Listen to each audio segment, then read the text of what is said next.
everyone, and welcome back to another week of Bulletproof Hygiene. I am really excited to be joined today by Dr. Mark Cannon. He is an incredible pediatric dentist, lecturer, instructor, and researcher. He received his doctorate of dental surgery from the University of Nebraska and then attended Northwestern University for his master's of pediatric dentistry. After his residency, Dr. Cannon was asked to stay on as a faculty member of Northwestern University Dental School. He has kept up his teaching and is now a professor of the Feinberg School of Medicine, Department of Otolaryngology. He's in the Division of Dentistry and is the research coordinator for the pediatric dental program at the Ann and Robert Lurie Children's Hospital of Chicago. Dr. Cannon has been very involved in research for many years, developing many new products and techniques for dentistry and obtaining patents. His passion for education extends well beyond the university walls, as he has presented at countless pediatric and dental organizations and conferences around the world. Dr. Cannon has been involved in microbiome and homogenome research, especially with the use of polyols to produce positive biofilm changes. The research has also concentrated on the epigenetic effect of microbiome shifts, the end products of bacterial metabolism, and the neurologic consequences of the microbiome shifts, such as with autism spectrum disorder. His research has been published in multiple medical, dental, and scientific journals. I honestly cannot think of anyone better suited to help educate us hygienists on the importance of working toward achieving a healthy oral and gut microbiome, and specifically some guidance on how to do so. So welcome, Dr. Cannon. We are so excited to have you with us today. Well, thank you so much. It's quite an honor to be on your podcast. And I have to say, Ashley, that one of my key things in life is I'm a grandfather, and I just had another grandchild last night. Oh my gosh, congratulations. Well, welcome to the world, Natalie. Natalie, one day you'll listen to this podcast, I'm sure. And then I have another one coming in another couple of weeks, so I'll soon have 5 grandkids. Wow. So that's my biggest pride and joy, are the kids. I have 5 kids I'm very, very proud of, who've done a lot in their lives. I'm very proud of them. And my biggest professional honor, I'm now currently president of AOSH, the American Academy for Oral and Systemic Health, president of the board. And my other biggest, by far, the biggest honor I have has been to be invited by the Nobel Committee to the Nobel Forum, and then be part of the Nobel Committee on Medicine and Physiology Assembly. And I was part of the 100 on the assembly in 2017, which is very appropriate to this discussion, because in the 2017 assembly, we coined the term gateway microbiome for the oral microbiome and also for the nasal microbiome, because they are very important gateways. They moderate everything. They help with the digestion of food. They prevent the entry of pathogens. They control your immune response. They are the reason why we get many of our nutrients. We can't process a lot of our food without the proper oral microbiome. But actually makes the most important person in any hygiene, in any dental office, is the hygienist. You know, I've said that many times. When you have a patient-centric office, the most important person is the dental hygienist, because the dental hygienist has the time to educate. And while you're scaling, please don't talk about politics, and Agreed. Stay away from diets, counseling. When you, like, one of my favorite people, hygienist, she would always start talking about all her dessert recipes and want to give everyone all her dessert recipes, which is like not what we want to be doing. Right. We want to be telling people about what they can do to make themselves healthier. Because you know this, and I know this, we have a crisis in this country. We do.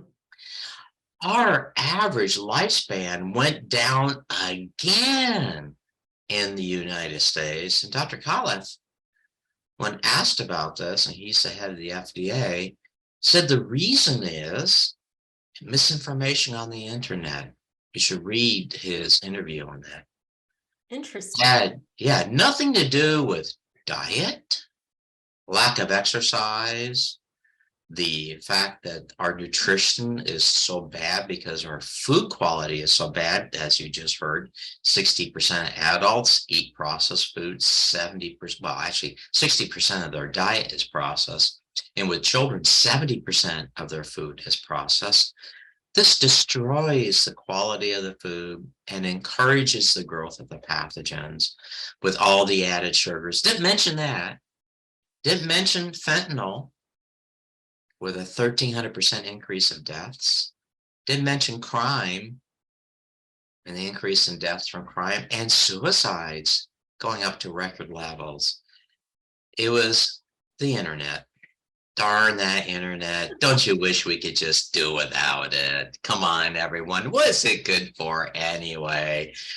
So, yeah, understand, you have to know me. I'm very, very sarcastic about Yes. And that's one thing I Yes. love about you. You know so much and you deliver it in such a fun way. So I love that. Well, I have to be sarcastic because they ignore the real problems, don't they? They ignore the root cause. And the root cause to all of our problems is dysbiosis. Yes. We go to a lot of schools to teach. I just lectured at a university and to the faculty last weekend, last Friday. And I always lecture to them, what is the root cause of oral disease? And there's one word, dysbiosis. It's a dysbiosis. We don't get cavities. We don't have carcinogenic bacteria. Germ-free animals don't get decay and they don't get periodontal disease, right? It's impossible. You have to have the bad bacteria to do that. But what creates the bad bacteria is the lack of the good guys. Right. Well, and And that, they- I've been thinking and I've been talking to my patients lately because I think, and I think you'd probably agree with me that for a long time, dentistry has really been focused on the kill shot. And I use the example of, mouthwash these days, these over-the-counter mouthwashes we're seeing now in the literature is showing the research is showing that really they're kind of weapons of mass microbial destruction because they operate in a very undiscriminating manner and they're decimating both the harmful and the beneficial bacteria alike. And, we've gotten really focused on eliminating the bad bugs, whether it's strep mutans to address decay or PG or AA, or the rest of the red complex to arrest perio or Candida albicans to eliminate thrush.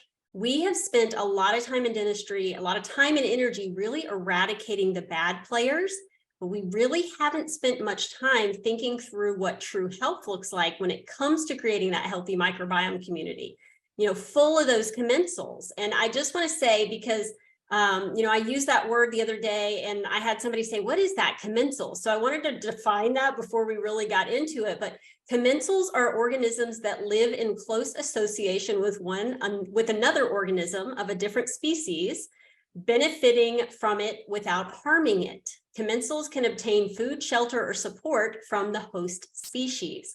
Now, And it's very important to remember on this. With commensals, it means eating at the table with you. Yes. They're at our table. They survive because we survive. Yes. If we die, our commensals die.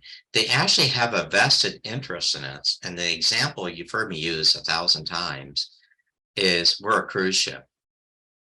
We are a cruise ship, and on our cruise ship, we have eating all these passengers who are commensals. They're just there having fun. They're partying, they're dancing, they're swimming in us. They're using us as a water slide. They're having so much fun. And then we have the probiotics, which are our crew, because a crew feeds us and it feeds the commensals. The crew helps process and gives us nutrients. And the crew keeps us on the right direction. The crew keeps us healthy, which are the probiotics. And once in a while, we get a pirate. And the pirate are those pathogens. They want to take over the command of the ship, right? They want to take over everything and rule everything. So I'm sorry to interrupt. No, you're good. But I think that's the example I absolutely love. Another example I always tell people is that a probiotic is the right bacteria in the right place at the right time. Yeah, And I a love it. pathogen is the wrong bacteria in the wrong place at the wrong time. Because you can take a probiotic bacteria and inject it in the brain and give encephalitis. It's not supposed to be there. So always remember, when you read the literature, you'll have people mistake probiotics for pathogens, commensals for pathogens. Because if you put a good bug in the wrong place at the wrong time, you can have a bad result. Please never forget that reading the literature. That has caused more issues. Again, I'm sorry. No, you're great. I was going to say, I recently was listening to a different podcast, and the guest was Dr. David Perlmutter, and he's a neurologist, brain health specialist. He's written several books about brain health and the influence of the gut microbiome. And I thought this was so interesting. He was saying that 99% of genetic material in our bodies is bacterial. We are far more numerically involved with our bacterial genetic material than we are with our own human DNA, and that our gut bacteria can influence the expression of our own DNA to whether we experience health versus disease. And so I know I've always said this before, that I feel like we are very alienistic when we really think about it. But the reality is, that is our reality, is we are just teeming with these different microbes. And it's something that's really important to understand. And, like I said, I think we've mistakenly gotten hyper-focused on wiping out the bad bugs without giving much thought to what our antimicrobials may be doing to the good bacteria that we need, or how to repopulate them. And so can you speak to that concept? Absolutely. We evolve with our commensals. As we evolved over millions of years with many of these good bacteria, our bodies gave up a lot of the functions that we normally would have to those bacteria. For instance, the gluten metabolizing bacteria, the famous Rothia genus, first discovered in 2011 by the researchers from Foresight, where they break down gluten for us. If you kill off those bacteria, you're going to have gluten sensitivity. And there's been a lot of wonderful publications on that. The famous Commensal publication in the British Journal of Nutrition, first looking at first degree relatives. The guy who could eat pizza and drink beer, but his sister could not, because she's missing the bacteria that break down your gluten for you. And you probably have read some of the research we did on that. We researched it and found that a lot of our over-the-counter products were killing the Rothia. And I have to tell you, some of the manufacturers were there at our presentations taking a lot of notes, because they know they're creating issues with gluten sensitivity, which increases a lot of immune reactions to the 16, 17, and 33 mer peptides. Really a crazy a bunch of things. But we have to remember, there's some very important studies that just come out, like within the last few months. One showing that kids in the United States being born today, the infants, are missing about 20% of their microbiome. Now, they're missing about 20% of this very important microbiome that the kids in Africa still have, Hadza tribes they're looking at in this case, because those bacteria have been killed off in the mothers, so they're not being passed on to the child.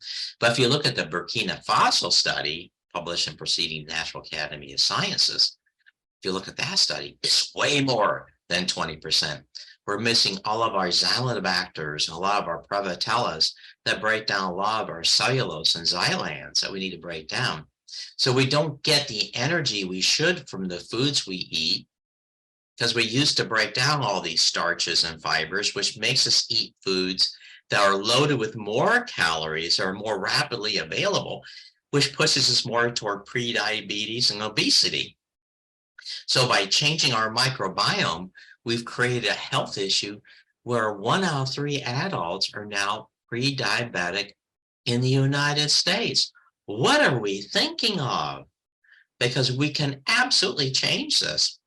Sadly, it's going to be a little bit difficult, because a lot of those good bacteria being destroyed, like the bifidobacterium infantis and so on, that not showing up in the child anymore, we have to restore it to all, especially the mothers. I'm really big in the office of, you didn't mention I've been in private practice for 42 years in the same location, and I just retired.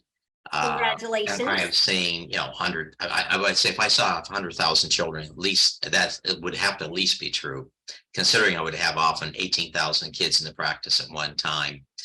And we always worked, especially the last few years. Someone would come in, she'd have her 3-year-old be working with a 3-year-old. I noticed, oh, you're expecting. Oh, congratulations. By the way, here's a probiotic to take for prenatal care. We give them samples. Here's some xylitol to use. Here's some xylitol gum. We'd give them samples, get them started, give them little brochures, and work very strongly to establish the normal microbiome in the mother. I have to tell you, it takes what? A minute? You can afford a minute in your day per patient to do that. If I can do that in a very busy pediatric practice, then anyone can do it. But going back to those bacteria, there are so many beneficial bacteria we cannot kill. We have to be very careful. The OTC mouth rinses you were talking about, when they first came out, they often bragged about how many strep they would kill. They would brag about killing Strep Salivarius. Oh my God, no, even back then, we knew Strep Salivarius is a very important probiotic. Strep Salivarius is so very important. It produces, the bacteria produces salivarians. That kills strep throat. It kills strep pyogenes. It prevents ear infections and strep throat. And later on, psoriatic arthritis. Like I have bad psoriatic arthritis. I wish my Strep Salivarius hadn't been killed when I was a child. So, my dear God people, watch the OTCs. And what else? What does the American Heart Association say? Don't use them.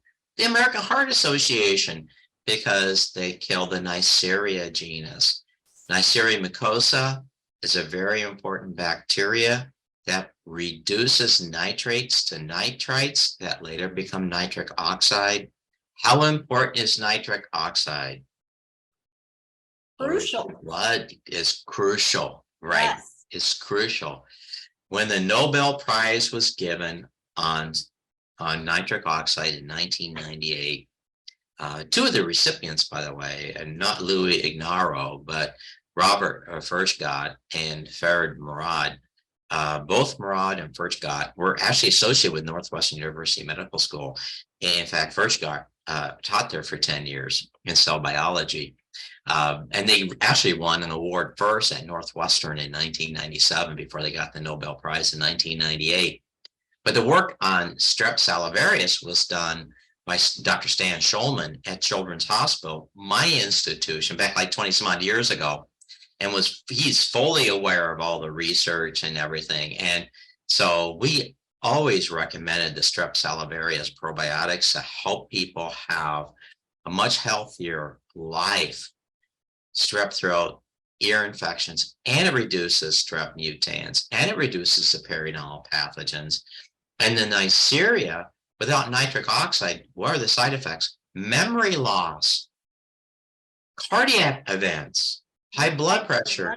Insulin resistance, yeah. And, oh yes, absolutely, insulin resistance and pre-diabetes. A very famous study, the SOUL study, out of San Juan, which was a longitudinal study on overweight individuals, and the San Juan overweight adult longitudinal study called the SOULS.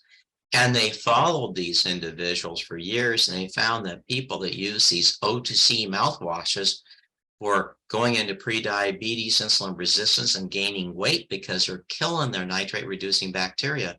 And by the way, that increases your chance of periodontal disease, increased LDLs. Oh my God, no! More cardiac events, and last thing, but not least, erectile dysfunction. Right. Yeah, it's crazy.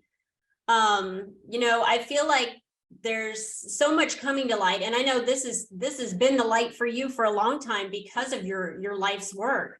But for a lot of the dental population, I feel like this is kind of a new light coming here about the relationship between the gut microbiome and the oral microbiome. Can you help us understand this relationship and why we've got to consider gut health when we are trying to achieve oral health? And just before we jump into that, the one thing I wanted to mention on those Neisseria again is just very recently published, last few months, was another great study following pregnancy. As you know, one of the things I'm always talking about is health during pregnancy. And you can actually predict pregnancy outcomes by looking at the level of the Neisseria bacteria in the mouth and the levels of nitric oxide. If you're very low, you tend to have babies with low birth rate. There tends to be premature birth. You're more inclined to have gestational diabetes and actually more inclined to have preeclampsia. So please, when you look at women coming in who are of childbearing age, talk to them about all this, get them tested, do the salivary testing, make sure that you're on board. And also check one last crucial thing before we go on to the gut: airway. Because of all the publications, again, with women who have sleep apnea during pregnancy, you have those who get it during pregnancy, you have those who have chronically have it. And if you look at the studies, again, the incidence of sleep apnea during pregnancy can affect everything: gestational diabetes again, placental adhesions, low birth weight, and for chronic snorers, cesarean delivery. So please look at that. And it's such a beautiful, easy time to treat too during pregnancy, to just make an oral appliance for airway. And it's a short-term appliance. It just has to be in there for a few months. And if the kid is exposed, the baby, if they have fetal intermittent hypoxia, it can affect their learning. Studies have shown that in animals, animal studies, animal models, have shown it can affect brain development, maybe explaining why I had so many special needs kids in my practice, learning disabilities, sensory issues. I mean, I just had so many kids who had learning disabilities and developmental delays. And it could very well be because often they would say they had no reason this occurred. Could have been hypoxia during pregnancy. No one's been checking. Oh my God, this tears me apart. I think this is such a blatant thing. That's why I had to bring that up. Yeah, thank you. And one of the things we have to do is so be sure women of childbearing age, and a lot of the women who are hygienists, I've only actually in my career, I've only had one male, maybe actually two male hygienists, but we have to be very cognizant of the fact that this could be something that is going on even within our own employee population. Going on. I'm sorry. Can I ask you, because I know you said you have recommended to your pregnant mothers a probiotic. What do you recommend for them? Which? Well, there's actually ones for prenatal, which it's a Biogaia one. Okay. If you contact Biogaia, they'll actually give it to you. Biogaia was sending tons of samples, and that's GIAI. No, it's GIAI, right? Biogaia. In Europe, they call it Biogaia. So anyway, but here we call it Biogaia. And so it's GIAI. So anyway, I said that wrong again. Ends in an A. GAIA. There you go. There you go. There you go. And so very important just to get those samples. And also during for breastfeeding, there's this called Lactia for breastfeeding, and we would give out the samples of that for breastfeeding, which I think is very, very important. Giving out samples is important, but yeah, the oral microbiome, again, is a gateway. It sets up the gut microbiome, and the Human Microbiome Project showed the close connection between the oral microbiome and the gut microbiome. So no one doubts that. It's heavily published in journals like Mucosal Immunology and others, that when you look at, in fact, the gastroenterology ones, if you look at the oral microbiome and then look at the incidence of, let's say, Crohn's disease or IBD, you can often diagnose Crohn's by looking in the mouth and looking for the key thing I always mention: cobblestone gingiva. Look for the cobblestones. When you see these little bumps coming out, that's not stippling. Stippling goes in. Right. The bumps coming out is cobblestoning, and that is Porphyromonas gingivalis, already well established within the tissue And once it goes intracellular, it does that. And again, these are IBPs. Now, these IBPs, they do get into the gut. They do the same thing. A good example is Porphyromonas gingivalis, PG. The Porphyromonas gingivalis, FIM-A type 2, type 4, they have these FIM attachments that allow them to attach to the cell and penetrate into the cell. Once it is inside the epithelial cell or the endothelial cell, it lives there, forms these little vagolysosomes, populates like a parasite within the cell. They affect the cell epigenetically. They break down the tight junctions. They order the tight junctions to open. And at that time, then all of a sudden you have a flood of other bacteria, including a lot of commensals will come in. And the body says, you're not supposed to be there. And next thing you know, you have autoimmune disease, right? And this gives you systemic disease everywhere throughout the body. And so absolutely, we have to control the gateway microbiome. We're in charge. Going back like 12, 15 years ago, I used to have a picture of knights. I mean, it was a slide, this photograph of knights defending the castle gate. Don't let the barbarians take the gate, and I think people thought I was being very dramatic, but not anymore. Because, right, the research shows that was all completely, totally correct. Now, we swallow 1,000 times a day. And during all that swallowing, we swallow about a liter of saliva. And since we have 20 billion bacteria in the mouth, we end up swallowing about a total of 100 billion a day. So you can see where if you were swallowing a lot of pathogens, most pathogens are being given a direct path. Sadly, a lot of them survive the stomach because they're used to a very acidic environment, like strep mutans, Porphyromonas gingivalis. They actually like an acidic environment. Right. They look at the stomach acid, they can't laugh at it and go, and thumb their nose at the stomach acid. And they get down into the small intestine, they can cause reactivity. In fact, small intestinal bacterial overgrowth, SIBO, which then messes you all up because then you become lactose intolerant, right? Because that shuts down that MCM6 gene. So you don't have that functioning, so you don't produce any lactase anymore. I mean, it's really a funny, sad comedy. It's almost Shakespearean with how all this transpires, because you have the good bacteria, which you need to keep, but sadly they become collateral damage because of what we do.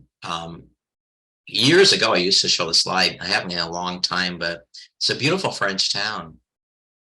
The picture was taken like in the late 1930s, and then I show a picture from 1944 after it was completely destroyed in World War II. And our army was advancing through France toward Germany, and the Germans fought a little defensive action, but then they pulled all their troops out and left a few snipers behind.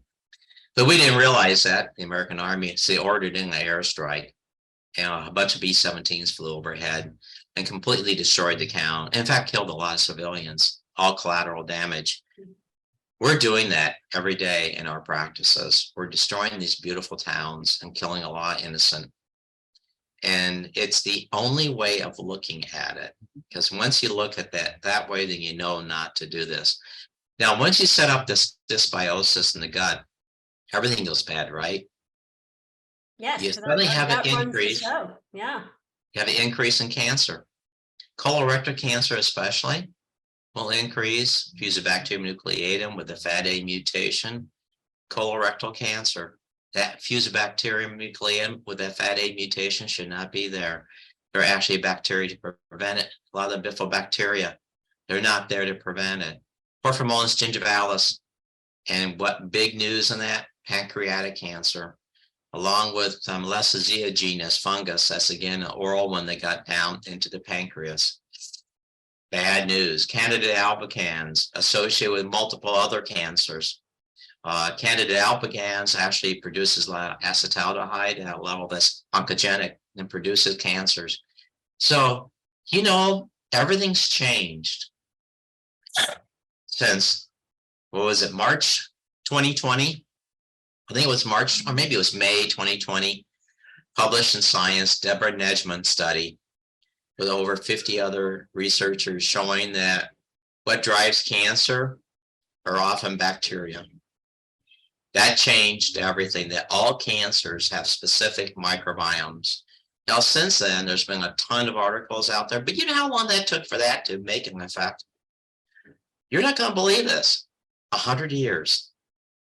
The first study came out with microbiologists saying, hey, every cancer we look at has specific microbiomes. It came out in 1920. The medicine said they were all wrong because cancers were, as they taught in medical school, sterile. Just like babies were sterile, urine was sterile, all that stuff was sterile. We now know that that's not true at all. Right. So they finally had to accept the fact that those tumors are loaded with bacteria, but again, most of those bacteria are intracellular, so they don't culture well. Forget culturing. Culturing means nothing for a lot of these IBPs. They live inside the cell.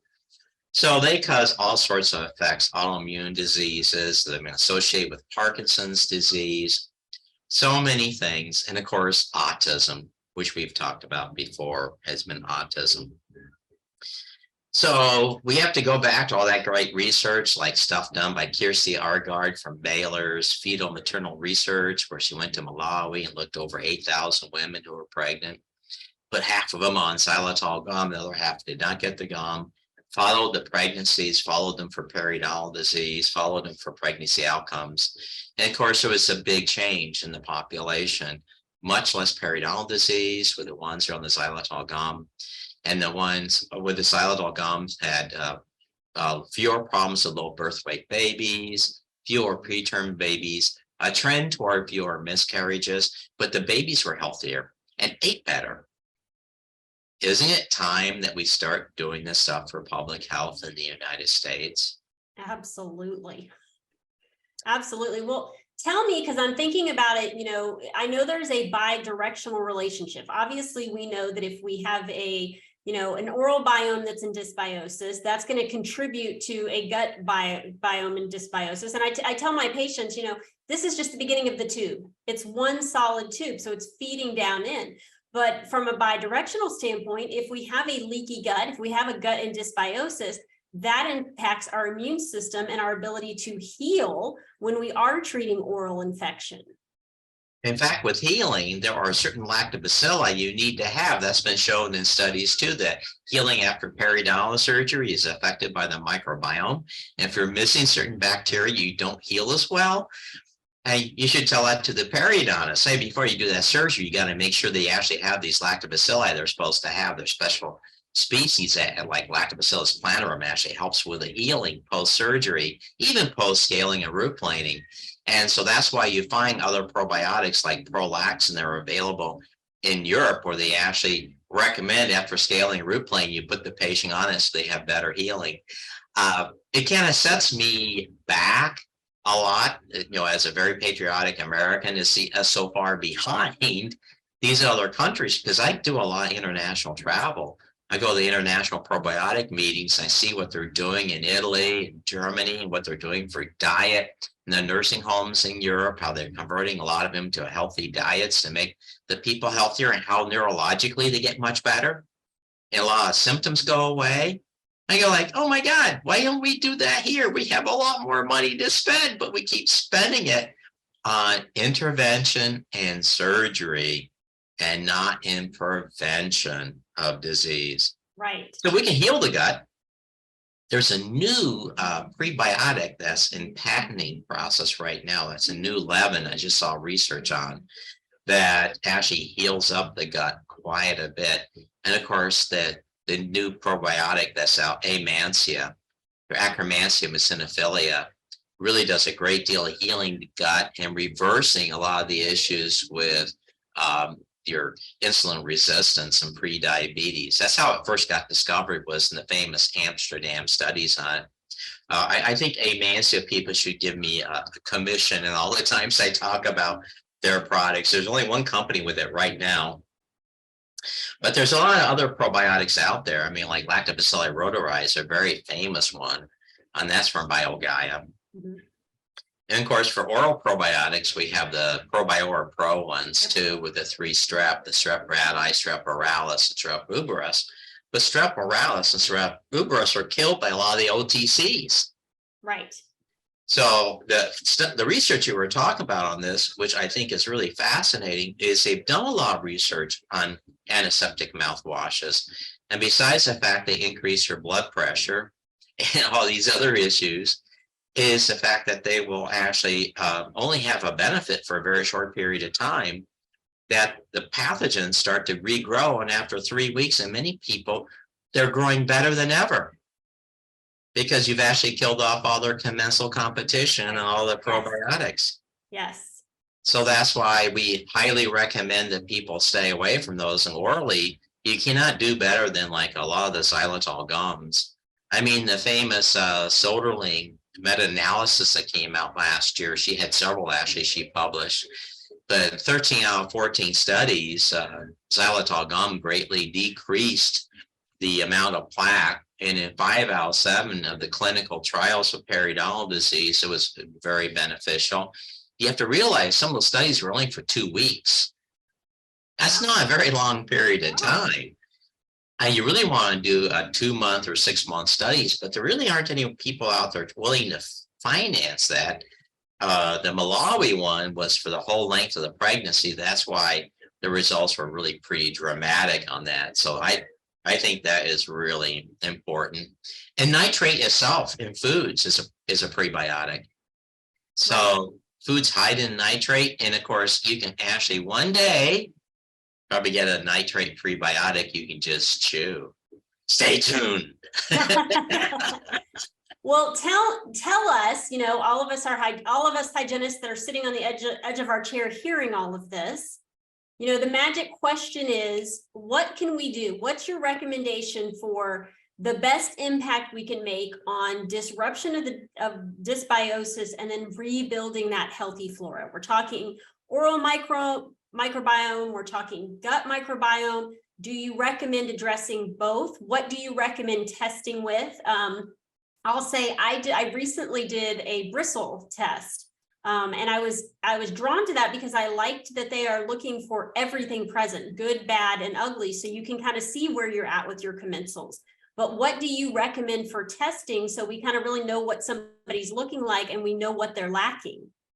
Well, as you know, I was a very early adopter of oral salivary testing, going way, way back to the old days of Tom Neighbors down in Nashville. Yeah. He tells that story all the time, how I contacted him when he first started getting stuff done from Europe. He got the unit from Europe, and he just started. He came up to my office and visited and gave like one of his first lectures to my office team. We had a luncheon for, and I went down there and I tried to get the American Academy of Pediatric Dentistry to actually adopt it, going way, way back. This is going a long time ago. And they looked at me like I was insane. I said, I want to test 1, 3, 5, 7, 9-year-olds so we can see what effect all of our treatment have. And they look at me like, what are you talking about? What's this DNA PCR? And of course, now, I'm still good friends with Tom Neighbors, and I'm a friend with Rob McClellan too, up in Minneapolis. So I've known these guys for a long time. Of course, I've utilized their testing for sure. Yes. Bristle, I've looked at Bristle. I've done a lot of stuff with Biome. And with Biome, we do the full metatranscriptomics. And so we look at everything. Now, that's where that famous autism study of mine, where we looked at 30 kids with autism, 30 kids that were extremely healthy from the United States, and 30 kids from a blue zone in Colombia. Yes, I went down to Colombia. I flew into Medellin with my friends from SACE University, went out and collected from 30 healthy kids in a blue zone. And we found a lot of stuff because we're doing the full metatranscriptomics. So we're looking at all the fungus, we're looking at all the archaea, we're looking at all the bacteria, we're looking at all the viruses, and we had the functional numbers. So we can see their expression, and we can also see the host response. Because in the saliva, we had all of the proteins the host was producing, because in your saliva, everything that's in the serum is in your saliva too. As Robert Philibert said about cardiodiagnostics, so you get the white blood cells getting into the saliva and harvest them from the saliva. and look for your 29 cardiometabolic markers in those white blood cells. So it was pretty interesting because 60 days of a prebiotic xylitol with the mouth rinse, the lollipops, and the toothpaste changed over 600 strains Oh, in wow. the mouth, and had, after 60 more days of a probiotic, had a neurological effect. 9 of the kids greatly improved. Now, when we first were coming out with the results, we had immediately confirmation studies from other institutions that were doing the same things. There was a long-term open label probiotic study done on kids with autism where their guts improved and their autism scores improved. And of course, since then, we've had all the studies published in Journal of Medical Microbiology, Scientific American, and everything, the famous work done at Arizona State University with the James Adams group, where they're doing the fecal transplant on kids with autism, reversing a lot of the autism. Yeah, everyone knows it now. Published in Journal of Psychiatry, everyone knows that you can actually influence the microbiome and reverse a lot of these issues like autism, do a lot of reversal, a lot of improvements. And it's, to me, really sad that we can't get the picture transmitted out there to everybody, like to all the neurologists. I let them all know this, how important it is. But the key thing, which you find in the autism research, the same thing we found is prebiotics and probiotics, both work the best. And that's actually published in a number of journals now. So use a good prebiotic. We use a lot of xylitol products. And you can use xylitol and fluoride. That's one of the thing that kills me is everyone says, oh, you're anti-fluoride. I go, no, use xylitol and fluoride, especially on the older kids. I mean, you know, once they're a certain age, you're not worried about swallowing the fluoride. They can do the xylitol and the fluoride. You could do the xylitol and fluoride toothpaste. We use in the office a xylitol and fluoride toothpaste. It also has L-arginine in it, which helps a lot with making the plaque less acidic, and actually helps with more nitric oxide production too. And it also has trimetaphosphate in it, which causes remineralization. I mean, for crying out loud, it has a xylitol erythritol combo, which really decreases all the pathogens. That's actually a combination that we developed at the Special Infectious Disease Lab at Children's Hospital at Northwestern University. So we have all these products available. You have really good probiotics available out there, and they have hundreds of, actually, like, you know, Biogaia can show you, they have like about 120 clinical trials out there that are positive. So absolutely, let's go ahead. Let's use the prebiotics or probiotics test before and after, which is what we were doing with our biome testing. And by the way, Biome has a test coming out. They're going to be announcing it at the AOSH meeting in September in Orlando, Florida. A total health test where they do salivary sampling and they look at your total health from it. Nice. From your salivary sampling. Yeah, that's using they do really, I like the bristle test. I was looking at can you send me your results? Sure. I'm looking at the ones that they're publishing, and they say, like, you got a lot of good bacteria, but it doesn't specifically, I couldn't see where he said what they were. Got it. Yeah, I want to see if they're looking at the Neisseria mucosa. I want to see if they're looking at Strep Salivarius. I want to see which ones they're looking at. I want to see if they're looking at Pediococcus acidilacticea. I mean, there's a lot of really good probiotics out there that aren't even on the market yet, so you can't buy them. I want to see if they're looking at Amansia, because we did a whole genome deep sequencing of the nasal microbiome, found over 2,500 really interesting strains that we were looking at, including Amansia is in the nose. So, hey, that thing seals more than just leaky gut and leaky gums. It may seal leaky nares too. So all that is really very important for us. And I'm really excited to be on your program talking to everyone and discussing all this, because I know that you have had a lot of experience of things that you've worked on yourself. Yes. And I've become a big proponent. We do a lot of xylitol. We use the Probiotic Pro, and also I've started kind of playing around a little bit with Stella Life is now using a probiotic as well. Yeah, Stella Life has her probiotic too. Yes. Yeah, I know It's very got- much I know a lot about that one. Well, Not and let me giving ask anything you then, away. because I know you are the expert on this.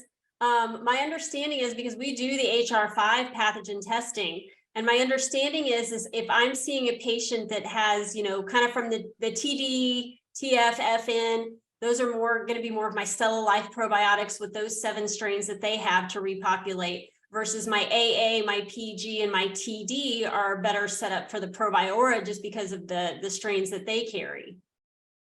Yeah, it could be. That's something actually we probably should study.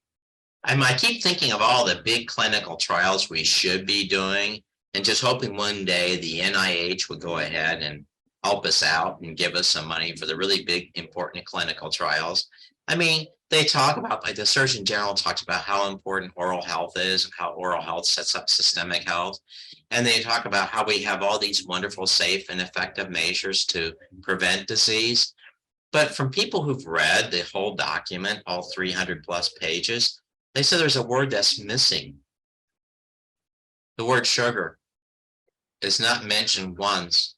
And yet we have, you've seen the research on this. If you simply label added sugar on the front of something, it would cut down the amount of cardiovascular cases in the United States per year by 350,000. Adding added sugar to a label will cut down the number of diabetes cases by 600,000. Should we mention how much in decay and periodontal disease? But if you put a tax on sugar of 1 penny per ounce, okay, 1 penny per ounce, you would end up for sure reducing the number of cancer cases by over 5,000 and cancer deaths by over 3,500 a year. I mean, you can use that money to help support healthcare, and maybe if I were in charge of things, I'd use that money to have good dental research that's unbiased, good, long, big, large clinical trials, randomized clinical trials, where we could go ahead and do a lot of things that are important for us in oral health care and systemic health care. Because, as you know, also one of my big things that we've been doing a lot of cancer research. And my cancer research lab is actually a very well-known one, the Center for Developmental Therapeutics at Northwestern University. I'm a member of that. I'm a member of the Robert H. Lurie Comprehensive Cancer Research Center. And we've shown that the prebiotic xylitol has been shown in many other studies, not just ours, but many previous to ours. Xylitol inhibits a lot of cancer cell lines. It makes perfect sense because they showed a long time ago that cancer cells cannot utilize xylitol. Right, right. But the rest of our cells can. And I know you've heard me talk about this before. It's evolutionary. We can go back to the anthropological record and back at the marine isotope stage 6, which was about 195,000 years ago. Massive climatic change changed all of Saharan and sub-Saharan Africa, dried it up to be dry as a bone, a massive desert. Most of the rest of Africa dried up. Predators were attacking other predators. I mean, there just wasn't enough to go around. There wasn't enough to feed the herds. People, Homo sapiens went down to just 10,000 breeding pairs. We almost disappeared as a species. We're so close to extinction. But some went to the caves on the ocean and survived. We had fire. We could live in the cave and keep the predators away. And we learned to swim very well. That's why babies have that dive reflex.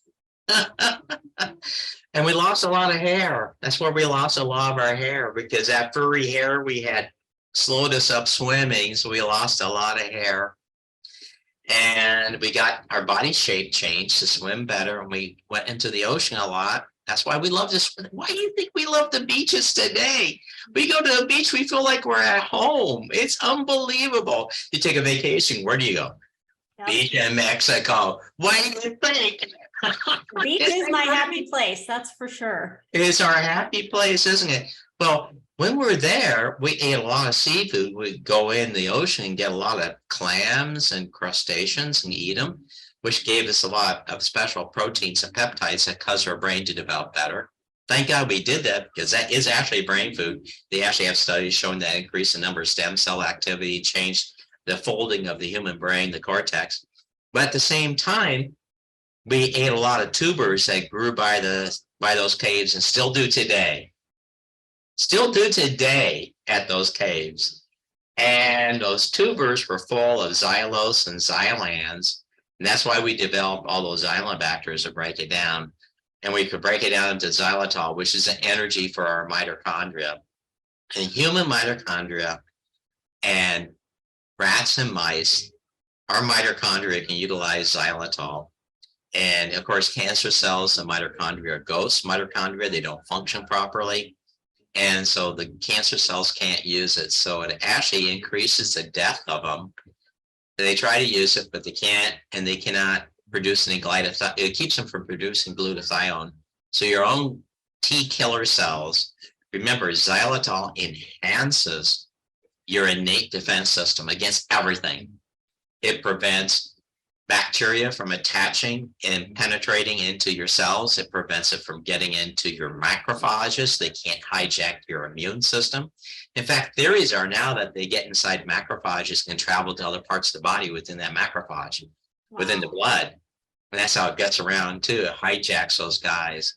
But it also prevents a lot of viruses, like the common cold coronavirus. Xylitol in the nose helps prevent that from spreading around. So when people talk to you about like xylitol being an artificial sweetener, they don't know what they're talking about. There's 6 times more xylitol in a strawberry than vitamin C.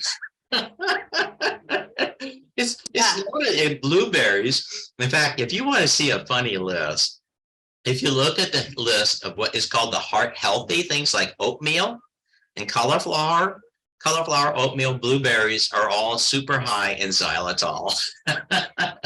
But don't give it to your dogs, because dogs and cats are carnivores. Yes. They're not omnivores. They didn't go into the caves with us. Okay. Rats went in the caves with us so early on that to this day, from our nasal microbiome studies, we share a bacteria with a sub-Saharan black African rat to this day. Wow. Well, So that's why they make great research subjects, because of the fact we share so much. that's interesting. I didn't know that. And, I've been a big proponent of xylitol, but I didn't know it did all of that, like with the cancer connections and that's incredible. Well, and I wanted to ask you about this because I know obviously a lot of people are using probiotic supplements, to repopulate. Talk to us just a little bit about foods. What foods do you recommend for people who are looking to build that microbiome from a healthy aspect? Well, that's where I'm a big proponent, have been for decades of, I used to call it kefir until the Russians corrected me multiple times and call it kefir. But kefir, kefir has been around for thousands of years, as you know, and of course, Meshnikov had done all of his famous research with kefir out of Bulgaria and Albania. And it's just a very healthy thing because it's a prebiotic and a probiotic at the same time. The milk product in it is the classic galactoligosaccharide. And of course, you have in all these good vegetables like artichokes and asparagus and all that, you have your fructooligosaccharides. And of course, xylitol itself, which is present in a lot of the fruits that you eat. And so all those are actually prebiotics. I also do take some probiotic supplements. I, like everyone else, I like to switch them off because the studies have shown that to really get a probiotic established, you got to do it for at least 60 days. And we have shown that in our research too. That's why we use 60 days in all of our studies. So a 2-week study, a 1-week study, there was one study that didn't show much benefit. It was a 5-day study. Oh my dear God. And the kids were already sick. They're already sick. You put them on probiotic for 5 days and check them later and say, it didn't work. Are you kidding me? Of course not. Right. There's no way it could have worked. And you knew that when you set up the study. Let's be honest. Yeah. When those people set that study up, they set it up to fail intentionally because they were trying to get the big news blast, just like the study that was published out of Cleveland on erythritol. The one that said, you know, erythritol, an artificial sweetener, is associated with cardiovascular events. And I want to just, that was so bad. First of all, erythritol is not artificial. It's not at all. I mean, it's produced in the body, and it's produced heavily in your body by the liver in the pentose phosphate shunt pathway, right? The pentose phosphate pathway, the PPP, to get rid of glucose. So when you're a diabetic and you have way too much glucose and your cells are insulin resistant and your blood glucose levels keep going up, the liver tries to get rid of it. And there's several mechanisms. One is to form glycogen, to form a fat. But if you can't form enough glycogen fast enough, the body turns it into erythritol so you can urinate it out, because you get no calories from the erythritol. It's a safety valve. And these people who publish it are supposed to be bright people, got published in a good journal. Didn't realize that in these diabetics they were looking at, older diabetics, that all that erythritol they were seeing was a relief valve. It's like when you explain, why does the body calcify calculus? To encase it. Plaque gets calcified to encase it. Calcification is how you protect yourself. Your coronary arteries calcify to stop the closure. And to stop that soft, active, pathogenic plaque that's to stop the soft, active inflammation. Yeah. And so, when I would always have a new hygienist come in, she started talking about, I got to get rid of that calculus. It causes disease. I go, well, technically, the calculus is a result of disease. It's not causing the disease. It's the result. You do want to get rid of it, because the more you see, the worse the disease you have. And it's a great harbor for more plaque to form underneath. So you have to remove it to make it cleansable. But it's not causing the disease. It's a result. And we had a new associate who came in, and she made the comment, well, he is a diabetic, so he's going to have worse periodontal disease. I'm going like, well, actually, it's the other way too. When you have periodontal disease, you're far more likely to be a diabetic. Right. And studies, actually, the periodontal disease precedes the diabetes. Right. Well, so usually what precedes is the causative factor. Right. But if you have diabetes, you'll have worse perio. So. Right. Definitely bidirectional, definitely influencing each other. Yeah. And I want to speak to something, because you're talking about kind of what we as hygienists, see and experience. One thing that I want to address here is in my own personal experience of patient care. I've seen, many instances where, because we get focused, on killing the bad, and shifting that microbiome, we have to understand that that's truly what this is, that it's a shift. And I say that because as a user of salivary diagnostics myself, and I do the pre and the post testing, to make sure we're doing the right thing and we're successful, I'm seeing shifts after treatment where we have decreased, say, levels of TD and TF, yet I've seen my FN jump up. And on paper, and honestly, as kind of an A-type hygienist, dental professional who really wants to fix the problem on the first try, honestly, this can feel like a loss for us, or that we didn't do the right thing. But what I'm really learning, and what I want to share with, my hygiene friends, is that the shift means we're making an impact. It means that clearly what we're doing is making an impact. And it just means we're not done yet. We still need to keep working. And I think that's just a really important concept, because I talked to some hygienists who've gotten scared away from salivary testing, because they've done the pre-test, they did their treatment, they did the post-test, and they're like, there's still stuff there. And now there's more of this other stuff. So would you speak to that a little bit? We've all seen that. Yeah. Especially with FN. Because Fusobacterium nucleatum, that guy seems to be harder to get rid of. And actually, when you get rid of some of the other pathogens, you may have made a little bit more room for it. Yes. And it's the only thing is we don't know which mutation or which strain that is. Right. Yeah. And that is the thing that in the future we'll be able, when you look at your PG, you'll be seeing if it's FIMA type 1 or FIMA type 2 or FIMA type 4. You'll be able in the near future to do that. But also, I think we haven't hit the magic combination yet on FN, because I keep hearing that repeatedly. I mean, I cannot tell you how many times I've heard that. I've gotten rid of the PG. I gotten rid of the Tannerella. I got rid of the Treponema, but I'm just not sure about why the FN hasn't gone down. But you know, and I know, we've seen the research, you can have a systemic effect present and not see a clinical effect. And part of that is because you have someone who has systemic disease already and you've treated them. Right.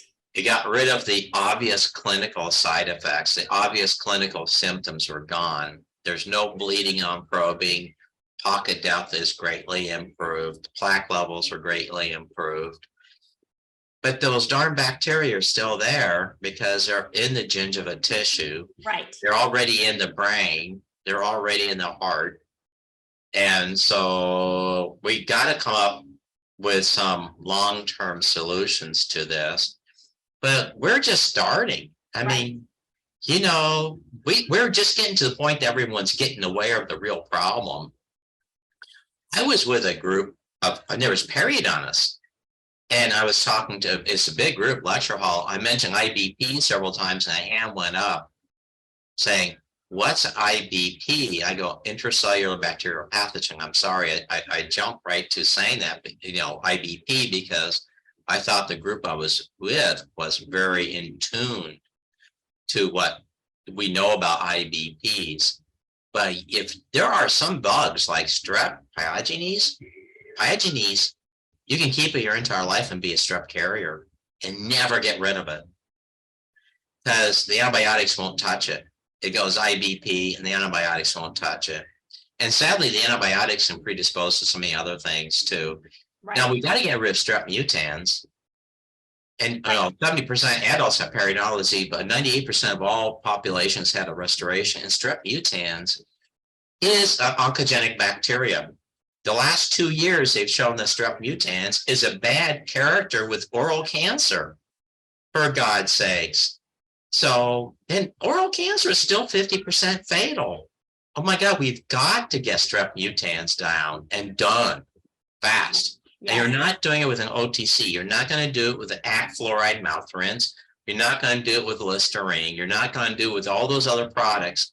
You might decrease it for 3 weeks and then it's going to come back bigger and better and stronger than ever. You know, it's like Conan the Barbarian. That does not destroy you, makes you stronger. Oh. Yeah, we still have a lot of work ahead of us, but you know, I'm encouraged that we know what we know now. I do feel like next week we'll know something else. I mean, we are in such a quick, constant growth phase. So, you know, I think we just have to stay growth minded. We have to, you know, keep our eyes and ears open for what research is showing us and just do the best we can with what we have. I agree 100%. Well, we got a good take there.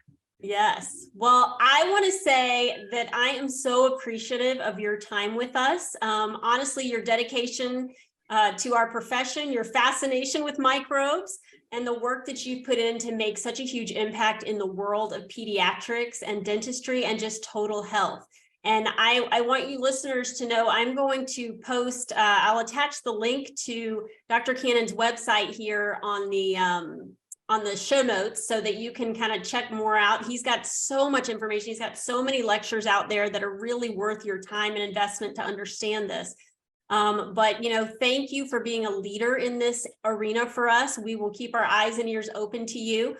All of you listeners have heard me tout AOSH constantly. So, you know, with him being the president this year, I can guarantee you that this meeting is going to be pretty fantastic that's coming up.